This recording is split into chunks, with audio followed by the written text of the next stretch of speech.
Amém, igreja. Glória a Deus. Parece que eu nunca vim aqui. Jesus nos abençoe nesta noite. Igreja, como eu sendo a primeira a abrir as pregações, me foi dada essa honra. Eu agradeço ao Senhor Jesus e a todos que confiaram a mim ser a primeira a falar aqui sobre este maravilhoso tema, a graça do Senhor Jesus sobre as nossas vidas. Eu quero te pedir nesta noite que você venha estar neste mês de agosto de 2024 mergulhando na graça do Senhor Jesus. Que você tenha o melhor mês de agosto da sua vida. Que você saia daqui cheio da graça, da presença do Senhor. Tudo aquilo que o Senhor tem para mim e para a sua vida vai ser derramado. Não fique desapercebido. Receba aquilo que o Senhor tem para a sua vida. Porque o Senhor tem coisas maravilhosas para as nossas vidas. Ele nos capacita, Ele nos levanta, Ele nos tira da onde nós estávamos. E nós pensávamos, daqui, Senhor, eu não saio. Mas Ele vem e traz a sua graça. E nos levanta. E nos coloca aonde Ele deseja. Não onde nós queremos. Não onde nós esperamos estar. Mas onde o Senhor Jesus deseja nos colocar. Aleluia. Em nome de Jesus. Eu quero que você feche os seus olhos neste momento que eu quero fazer uma oração. Eu quero ser boca profética neste lugar, nesta noite, Senhor. E eu te peço que em nome de Jesus venha ser derramado nas nossas vidas uma nuvem de glória. A glória do Senhor sobre cada um que está aqui. Que todas as nossas enfermidades espirituais, físicas, sejam jogadas por terra. Porque o Senhor é o nosso Redentor. É aquele que nos levanta, que nos coloca, Senhor, para reinarmos juntos contigo. Pai, em nome de Jesus, nos abençoa. Derrama sobre a tua igreja, Pai, o teu Espírito Santo, o teu Espírito Consolador sobre as nossas vidas. É o que eu te peço, Senhor, em nome de Jesus. Amém. Eu quero começar lendo um texto que se encontra em Lucas capítulo 4. Essa água é para mim?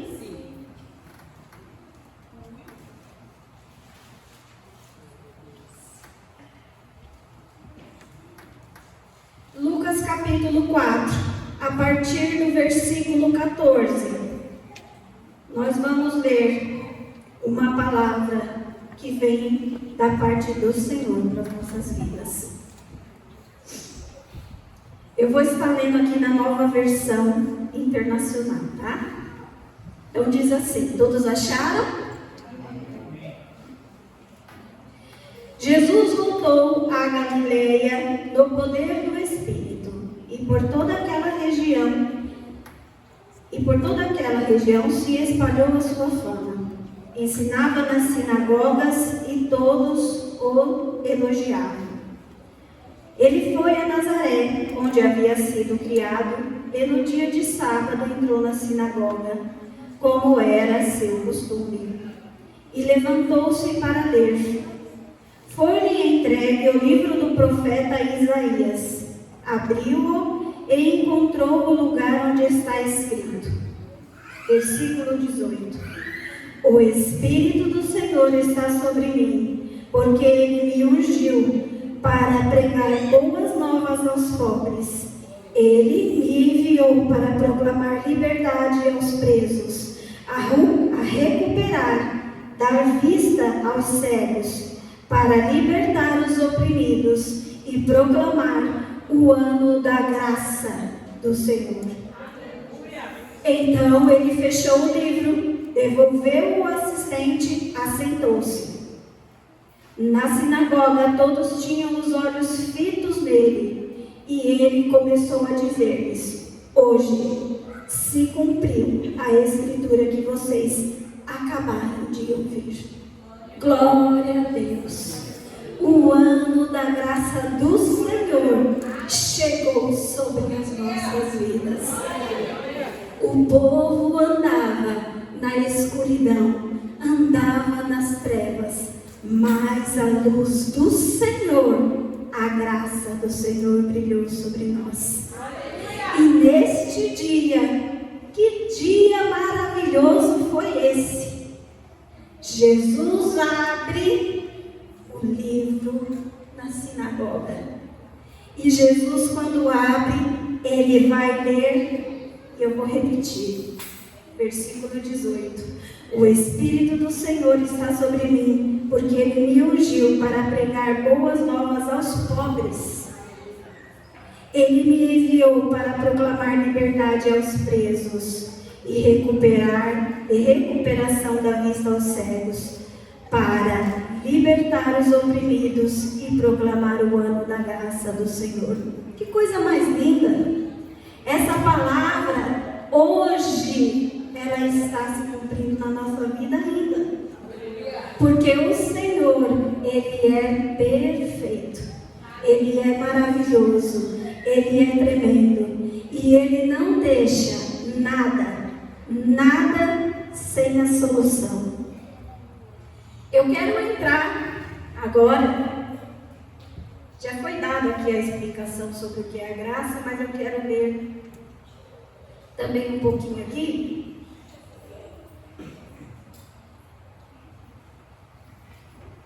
Porque todos naquele dia ouviram Jesus falar, né?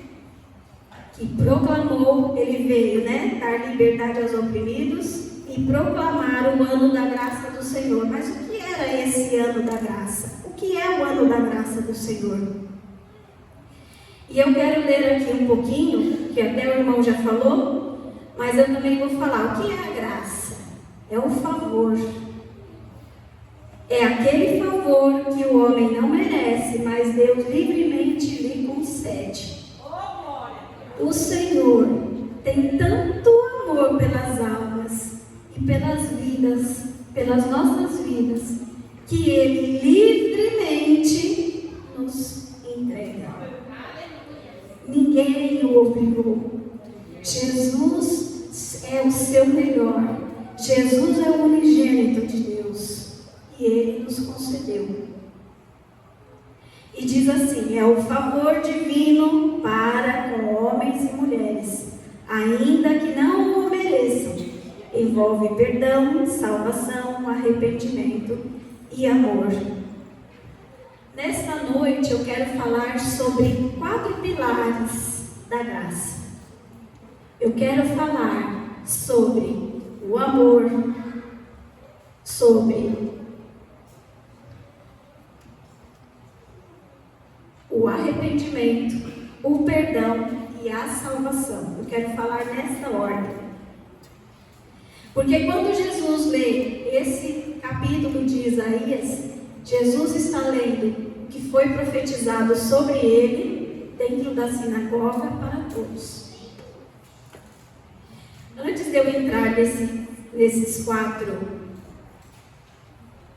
pilares, eu quero ler uma reflexão, uma introdução que eu fiz aqui, que diz assim: o homem, obra-prima de Deus, pecou e foi separado do Pai e expulso do jardim do Éden.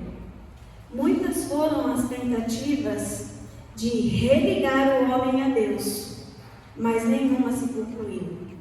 Grandes homens foram usados por Deus Pai para isso, mas todos tiveram seus limites. A religião surgiu para que pudesse religar-nos a Deus, mas ela é fraca e corrupta. Não tem poder para isso. A humanidade estava em trevas. Deus Pai se compadece e entrega seu Filho unigênito para se se tornar um único e perfeito sacrifício. O profeta Isaías diz lá no capítulo 9, a partir do versículo 2 até o 6, ele diz: o povo que andava em trevas viu uma grande luz, e sobre os que habitavam na região da sombra da morte resplandeceu a luz. Tu multiplicaste este povo e a alegria lhe aumentaste. Todos se alegrarão perante ti, como se alegram na ceifa e como exultam quando se repartem os despojos.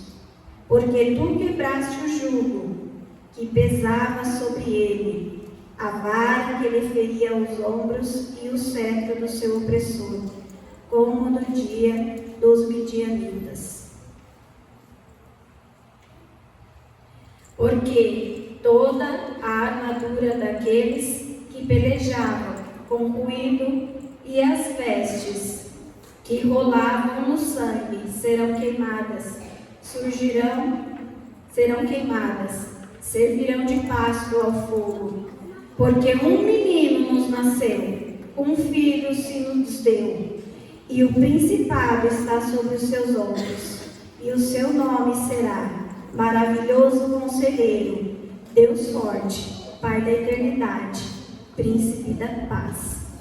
O tempo da graça se estabeleceu, e todos ainda, sem conhecer a Jesus Cristo, têm a oportunidade de receber esse favor e se tornar filho.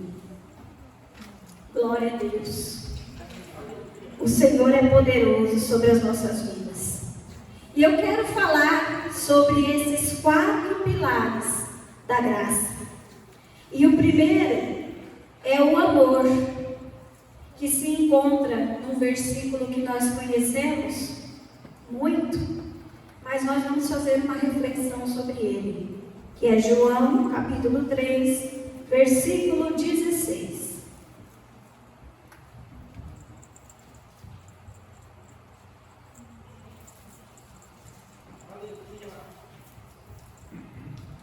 E diz assim: porque Deus amou o mundo de tal maneira que deu o seu Filho unigênito para todo aquele que nele crê, não pereça, mas tenha a vida eterna. Deus amou o mundo é a humanidade, é eu e é você. Deus nos amou, mesmo antes de nós sermos alguém perante Ele, mesmo antes de nós aceitarmos a esse Jesus, mesmo antes de nós sermos cheios dessa graça, o nosso Deus já derramou esse amor sobre nós. E Ele diz: porque Deus amou o mundo de tal maneira. Que tal maneira é essa? Que maneira é essa? Uma maneira aonde Ele pega o seu Filho, o unigênito, o Rei dos Reis, o Filho precioso, e fala para ele: você precisa ir lá na terra para resgatar a humanidade, porque o homem pecou. A minha obra-prima, aquilo que eu fiz de melhor, eu não posso deixar ficar jogado, ficar sem destino, porque nós estávamos separados do Senhor. Mas Deus trouxe sobre nós Jesus Cristo para nos resgatar. E o ano aceitável, o ano da graça do Senhor chegou sobre nós, através de Jesus Cristo. Porque Deus amou o mundo de tal maneira. Essa maneira é a maneira que foi feito o resgate pela minha e pela sua vida. Foi a maneira que Deus achou para nos resgatar e nos levar para aquilo que Ele projetou desde o começo, quando Ele cria Adão e Eva.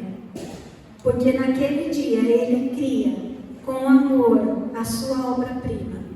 Ele cria o melhor e Ele deseja que nós estejamos sempre com Ele. Amém? Outro versículo que eu quero ler sobre o amor, que é o primeiro pilar da graça, assim eu aqui fiz, está em Mateus capítulo 22, do versículo 36 até o 40. Onde Jesus ali é interrogado por aqueles que fazem parte da religião. Como nós lemos aqui, como eu li, a religião foi criada para religar o homem a Deus, mas a religião não tem poder para isso. Nós não podemos apenas, as pessoas imaginam que fazer parte de uma religião, isso é o importante, mas a religião não tem poder para nos religar a Deus, somente Jesus Cristo, no seu sacrifício. Mateus 22, do 36 ao 40, diz assim, 36, Mestre, qual é o grande mandamento da lei? E Jesus disse-lhes, amarás o Senhor teu Deus de todo o teu coração, e de toda a tua alma, e de todo o teu pensamento. Este é o primeiro e grande mandamento. E o segundo, semelhante a este, é: amarás o teu próximo como a ti mesmo. Vou ler até aqui o 39. O Senhor nos coloca num nível de amor ao Pai. Ele diz, quando nós amamos Deus, que é fácil amar a Deus. Muitos falam, eu amo a Deus. Eu amo. Você ama Deus? Amo. Oh. Você ama Jesus? Amo. Eu amo a Deus. Mas ele diz que o segundo mandamento, semelhante, com igual importância, é o seu próximo como a ti mesmo. E quem é o meu próximo? E quem é aquele que eu tenho que amar com um amor semelhante ao amor de Deus? Que eu amo a Deus? E essa pergunta nos é feita todos os dias, porque todos os dias nós passamos por situações onde nós encontramos pessoas que nós falamos, não, eu não quero ter amizade, eu não quero conhecer, eu não quero conversar. Mas é diferente quando Jesus nos fala, porque a graça do Senhor é redentora, e todos aqueles que estão debaixo da graça do Senhor, todos esses têm o segundo mandamento em primeiro lugar também na sua vida: amar ao próximo como a ti mesmo. A Bíblia diz que quando uma alma se converte, há festa no céu. Quando uma única alma se converte, se entrega a Jesus Cristo, há festa no céu. Que festa é essa? É uma festa maravilhosa. Sabe por quê? Porque Deus vê, a minha obra-prima está retornando para casa. A minha obra-prima está voltando para as minhas mãos. E todos nós temos que abrir a nossa boca e falar sim, que Jesus é o único e suficiente Salvador para todos nós. Este é o amor de Deus para nós. É um dos pilares da graça. O amor. Porque sem amor, nós não estaríamos aqui. Porque nós lemos o primeiro versículo, onde ele disse que Deus nos amou de tal maneira que entrega o seu Filho unigênito. O segundo pilar é o arrependimento. Nós vamos falar agora um pouquinho do arrependimento. Eu amo a Deus, eu reconheço que Ele é superior, que Ele é tudo. E nós vamos entrar no arrependimento, que é o segundo pilar, Mateus capítulo 3, versículo 1, 2 e 3.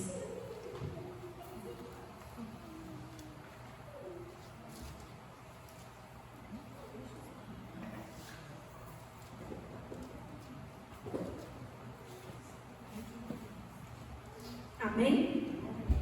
E diz: E naqueles dias apareceu João Batista pregando no deserto da Judeia, e dizendo: Arrependei-vos, porque é chegado o reino dos céus. porque este é o anúncio pelo qual o profeta Isaías diz: voz do que clama no deserto, preparai o caminho do Senhor, endireitai as suas veredas. João Batista foi aquele que foi profetizado, que viria falar sobre Jesus Cristo, sobre a vida dele. E ele está ali no deserto, batizando nas águas. E ele está ali falando: arrependei-vos, porque vos é chegado o reino de Deus. Se arrependam. Todos ali tinham uma religião. Eles faziam parte de uma religião. E de repente, João Batista, ali no deserto, começa a proclamar a voz que clamou no deserto: arrependei-vos, porque vos é chegado o reino de Deus. E nós sabemos que ainda nesse capítulo vai falando que Jesus vem até ele para se batizar. E ele diz: mas o Senhor vem até mim. E Jesus fala: eu preciso ser um exemplo para que todos vejam. E Jesus nos anuncia que é preciso nos arrependermos. Mas muitas vezes nós falamos: eu tenho que me arrepender do quê? Eu não fiz nada errado. Muitas pessoas falam isso. Mas arrepender do quê? O quê? Eu não tenho nada para me arrepender. Tem pessoas que falam assim, né? Não, eu não tenho nada para me arrepender. Eu não preciso me arrepender de nada. Tudo que eu fiz, eu não me arrependo de nada. Mas a palavra do Senhor diz que nós precisamos nos arrependermos. Porque se nós não nos arrependermos, nós não vamos viver o tempo da graça sobre as nossas vidas. Mateus capítulo 4, versículo 16, quando Jesus já está ali buscando os seus primeiros discípulos, ele também diz: o povo que estava assentado em trevas viu uma grande luz, e aos que estavam assentados na região da sombra da morte, a luz raiou.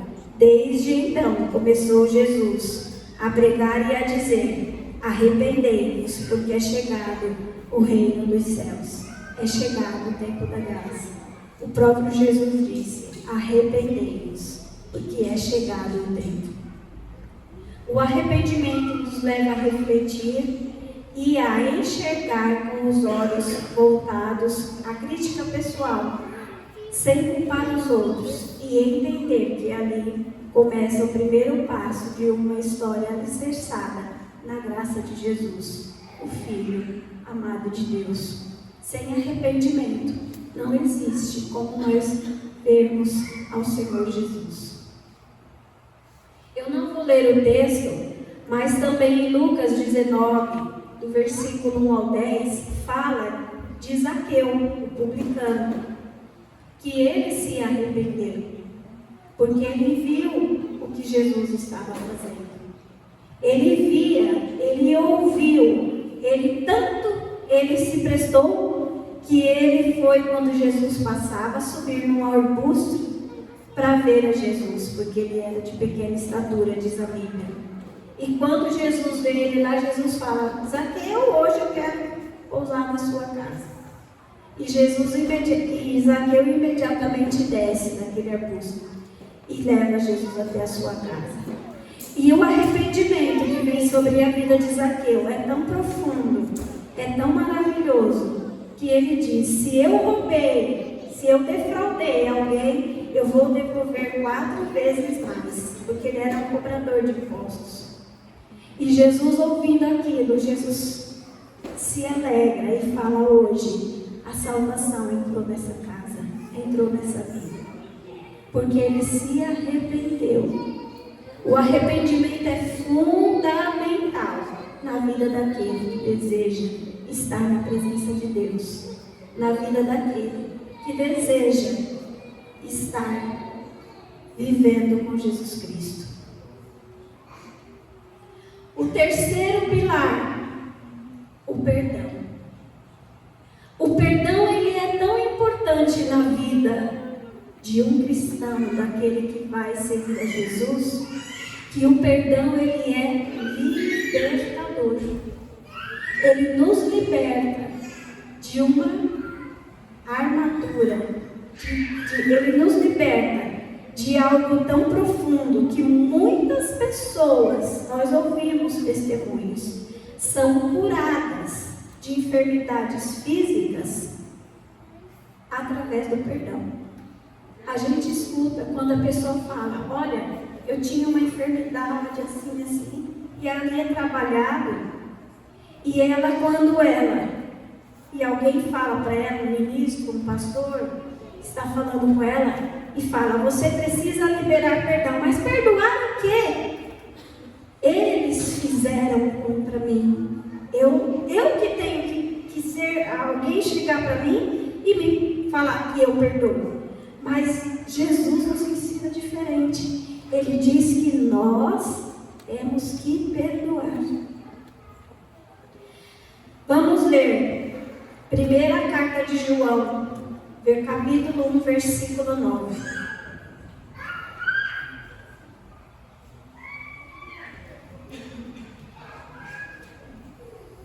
João aqui, o discípulo amado de Jesus, nos ensina. E ele fala assim. Todos acharam?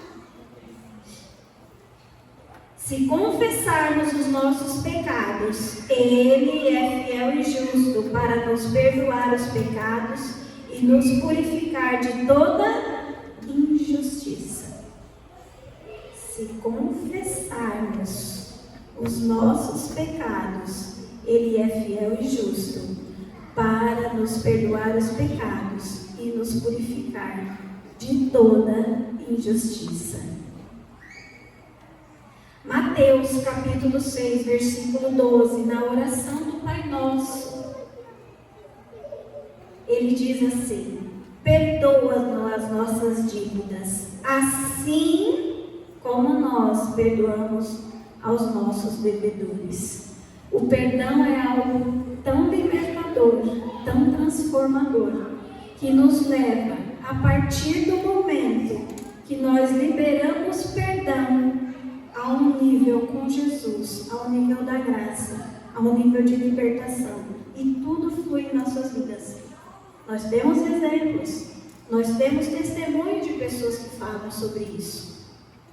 Perdoa-nos as nossas dívidas, assim como nós perdoamos os nossos devedores. O perdão está incluso na graça do Senhor. É o terceiro pilar. O primeiro é o amor. Eu classifiquei assim: primeiro, amor. Segundo, arrependimento. Terceiro, perdão. Romanos capítulo 3, versículo 23 e 24.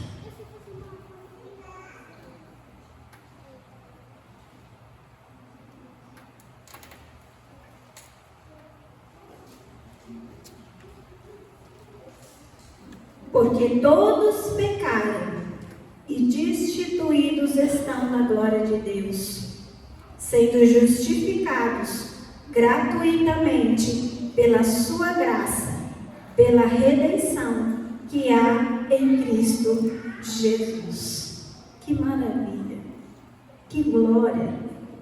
Porque todos pecaram, não há um sequer ser humano que não pecou. Até o bebezinho que nasce hoje, ele já pecou, ele está com o pecado sobre ele. Porque todos pecaram e destituídos estão na glória de Deus, sendo justificados gratuitamente pela sua graça, pela redenção que há em Cristo Jesus. Sem Cristo Jesus, nós não vamos chegar até a graça. Amém? Romanos capítulo 5, versículo 18, 19 e 20.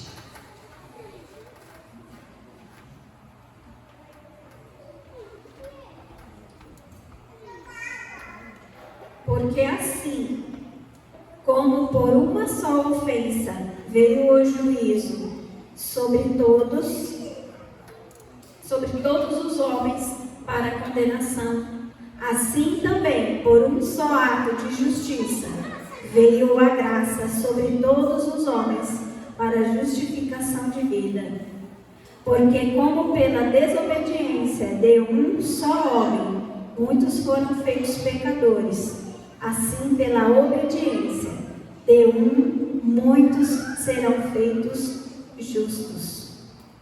Veio, porém, a lei, para que a ofensa abundasse, mas onde o pecado abundou, superabundou a graça. Amém? A graça do Senhor está superabundada para aqueles que quiserem entrar na graça do Senhor. O Senhor tem para nós o perdão, a justificação para todos nós. Veio, porém, a lei para que a ofensa abundasse, mas onde o pecado abundou, superabundou a graça do Senhor. Porque Jesus Cristo é aquele que nos justifica. Não vou ler também, mas em Lucas, capítulo 7, o capítulo 7, o versículo 44 ao 50, fala daquele texto clássico da pecadora que unge os pés de Jesus. E aquela mulher chega ali em uma condição onde todos não queriam estar. Vendo ela incomodava. Ela entrou naquela casa, ela incomodou a todos. Ela estava ali e ela estava estragando a festa. Mas ela, num ato de rendição, de ouvir tudo aquilo que Jesus já vinha proclamando, toda a sua graça, e os seus olhos foram abertos, onde ela chega num ato tão profundo, tão profético, e onde ela se derrama aos pés do Senhor, e ali ela derrama o seu óleo, o seu bálsamo, e ali ela derrama aquele perfume maravilhoso. E ali, quando aquele perfume é derramado todas as suas tristezas nos pés do Senhor. E ela se derrama de tal maneira que Jesus vê aquele ato de tanto amor, de tanto arrependimento, que Jesus a levanta. E aquilo foi um exemplo. Jesus diz: o seu exemplo vai ficar escrito, e todos os povos vão falar do seu ato. Até o dia de hoje, nós falamos do ato dessa mulher. Até o dia de hoje, o ato daquela mulher pecadora. Nós lemos aqui, né? Todos pecaram. O pecado, muitas vezes, ele é visto por todos, ou muitas vezes ele é ali onde ninguém está vendo. Nossa, aquele é um santo, olha, mas está cheio de pecado lá, né? Está cheio. Porque a palavra de Deus nos diz que todos pecaram e destituídos estão da glória de Deus. E nós precisamos voltar para essa glória.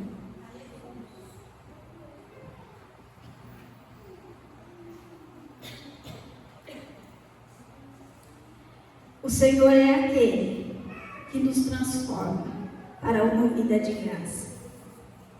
E o quarto pilar dessa graça e último que eu quero falar nesta noite é sobre a salvação. A salvação, ela vem através apenas de Jesus Cristo. Romanos capítulo 10, nós vamos ler o versículo 9 até o 13.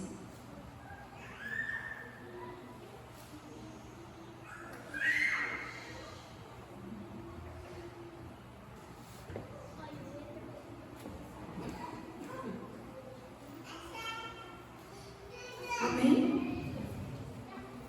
9. A saber, se com tua boca confessares ao Senhor Jesus e em teu coração creres que Deus o ressuscitou dos mortos, serás salvo. Visto que com o coração se crê para a justiça, e com a boca se faz confissão para a salvação. Porque a Escritura diz: todo aquele que nele crê não será confundido. Porquanto não há diferença entre judeu e grego, porque o mesmo é o Senhor de todos, rico para com todos os que o invocam. Porque todo aquele que invocar o nome do Senhor será salvo. Glória a Deus. O versículo 9. Eu estava lendo uma vez e eu falei: Senhor, que coisa simples, mas que coisa longe e complicada.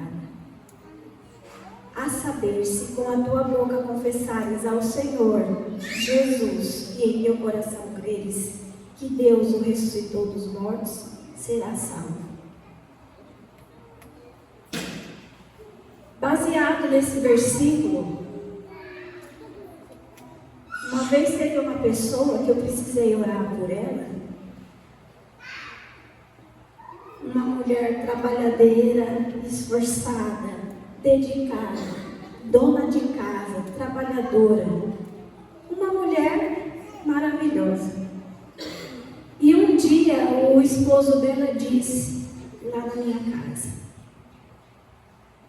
que ela estava estranha, que ela chegava do serviço e não conseguia entrar para dentro da casa, e sentava nas escadinhas que tinha para a porta aqui dentro de casa. E nós aconselhamos ele e tal. E um dia, um domingo, quando nós saímos da igreja e chegamos em casa, o telefone tocou. E esse homem disse: eu posso ir aí com a minha esposa, porque ela está muito estranha aqui em casa. Ela está uma coisa horrorosa. Pode vir. E ela chegou e ficou no portão, não queria entrar. E eu fui lá e chamei ela, falei: vem, entra aqui que eu quero falar com você. E eu vi que era algo muito perigoso que estava ali. E ela entrou. E eu coloquei uma cadeira e falei: senta, pode sentar. E ela sentou. Eu posso fazer uma oração por você? E ela só mexeu com a cabeça e disse que sim. E eu coloquei a mão aqui no peito dela e coloquei nas costas. E comecei a orar, fazer uma oração.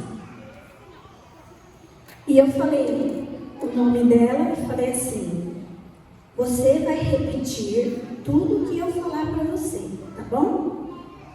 E ela fez com a cabeça de sim. E eu comecei a fazer uma oração, que eu não vou lembrar agora aqui todas as palavras, mas chegou em determinada palavra, eu falei para ela: você fala assim, você vai repetir: eu reconheço a Jesus Cristo como meu único e suficiente Salvador. Nessa hora, igreja, eu vi a boca dela travou. Isso aqui ficou todo travado. E a boca dela, isso ficou duro. E eu falei para ela, repeti o nome dela e falei: você está me ouvindo? Repita o que eu vou te falar. Eu reconheço ao Senhor Jesus como meu único e suficiente Salvador. E ela chacoalhou a cabeça que não. E eu falei: e eu pus a mão aqui no queixo dela e falei: você vai abrir a sua boca pela terceira vez e você vai falar. E nesse momento, ela falou: tira a mão das minhas costas que está queimando. Eu falei: é para queimar mesmo. É para queimar. E você vai falar agora. Você abre a sua boca e fala. E quando eu falei: é para queimar, a boca dela destravou e ela conseguiu falar toda a palavra. Eu reconheço ao Senhor Jesus como meu único e suficiente Salvador, e tudo que eu fui falando, ela foi falando e ela foi falando, e você recebe Ele como seu Senhor, recebo, e tudo ela foi falando. Desse dia em diante, igreja, essa mulher se tornou uma serva do Senhor, que ama a palavra de Deus, que não saiu nunca mais da presença do Senhor, porque existia na vida dela um mal. Mas quando ela abriu a boca dela, e eu lendo esse versículo, eu lembrei disso. A saber, se com a tua boca, nós temos boca, nós falamos tantas coisas, né? Nós falamos coisas que às vezes não valem de nada. Mas se com a tua boca confessares que o Senhor é Filho de Deus, que Ele veio como ser humano, que Ele morreu e ressuscitou, e nós vamos ser levados para Ele, para vivermos com Ele, a nossa vida é transformada. E nós mergulhamos na graça do Senhor. Glória a Deus. Que coisa linda, né? A palavra do Senhor, ela é transformadora. Ela nos traz a salvação. E Jesus é aquele que nos ama.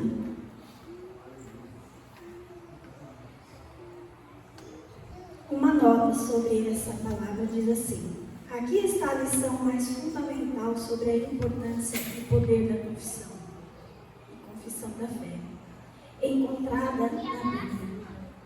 O princípio é estabelecido bem no início da nossa vida em Cristo.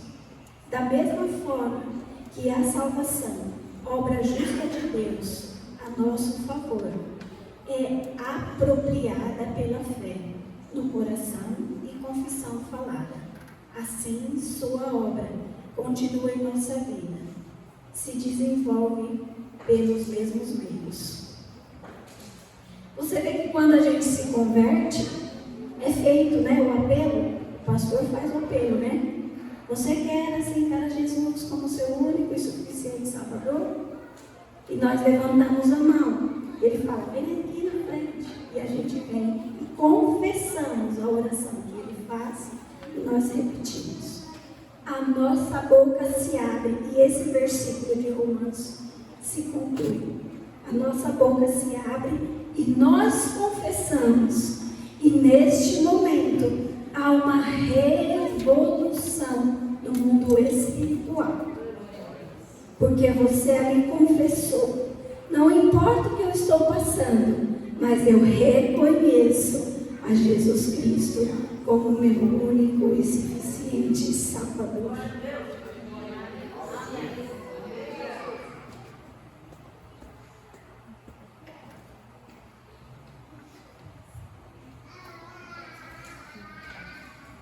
Para terminar, eu quero ler em João capítulo 19, versículo 28, 29 e o 30.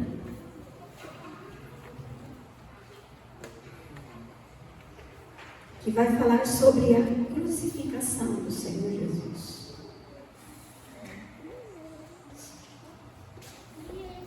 Jesus passa, nos ensinando o amor, nos ensinando ao arrependimento, nos falando sobre o perdão e conclui na sua salvação. E diz: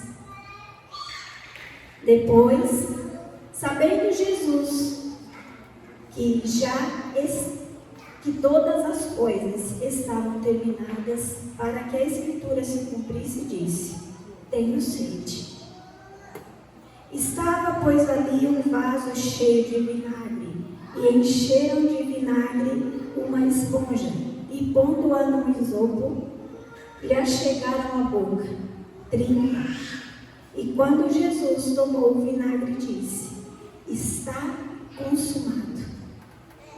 E inclinando a cabeça, entregou o Espírito. Quando Jesus diz esta palavra, está consumado, ali toda a história da humanidade se fecha.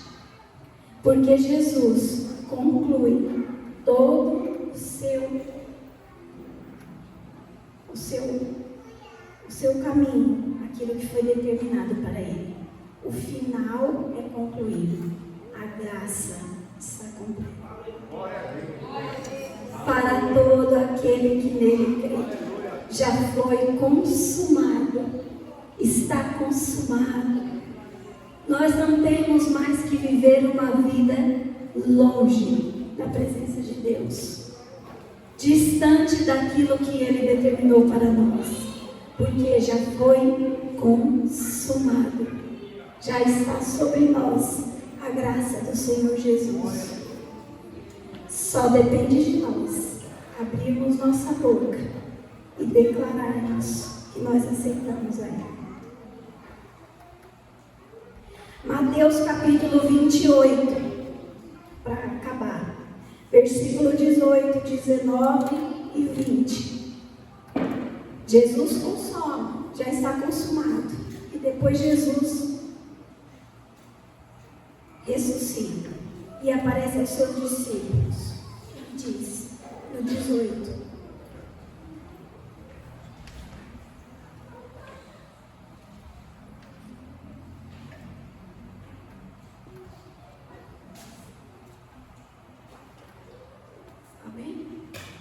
E chegando-se Jesus, falou-lhes, dizendo: É-me dado todo o poder no céu e na terra. Portanto, ide, ensinai todas as nações, batizando-as em nome do Pai, do Filho e do Espírito Santo, ensinando-as a guardar todas as coisas que eu vos tenho mandado. E eis que estou convosco todos os dias, até a consumação dos séculos. Amém. Jesus está conosco, a graça está no nosso meio. Jesus confirmou a sua palavra. Ele é fiel e justo para com todos nós. Hebreus, capítulo 4, versículo 15, 14, 15 e 16. Eu vou ler, o grupo de louvor já pode estar se colocando. E eu quero ler aqui no Hebreus capítulo 4, versículo 14, 15 e 16, mais uma confirmação.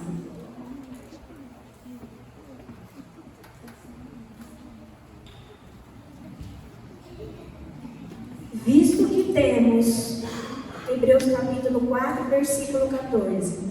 Visto que temos um grande sumo sacerdote, Jesus, Filho de Deus, que penetrou nos céus, retenhamos firmemente a nossa confissão, porque não temos um sumo sacerdote que não possa compadecer-se das nossas fraquezas, porém um que, como nós, em tudo foi tentado, mas sem pecado.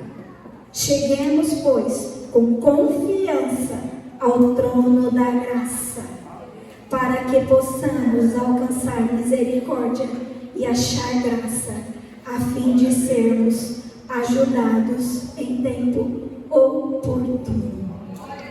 Esse é o tempo da graça, o tempo oportuno de nós nos chegarmos, de nós mergulharmos nesta graça maravilhosa e redentora do Senhor. Se você está aqui hoje e você ainda não aceitou Jesus, hoje é a sua oportunidade. Aceite a Jesus. Seja cheio da graça, transborde de graça, porque o Senhor deu para nós de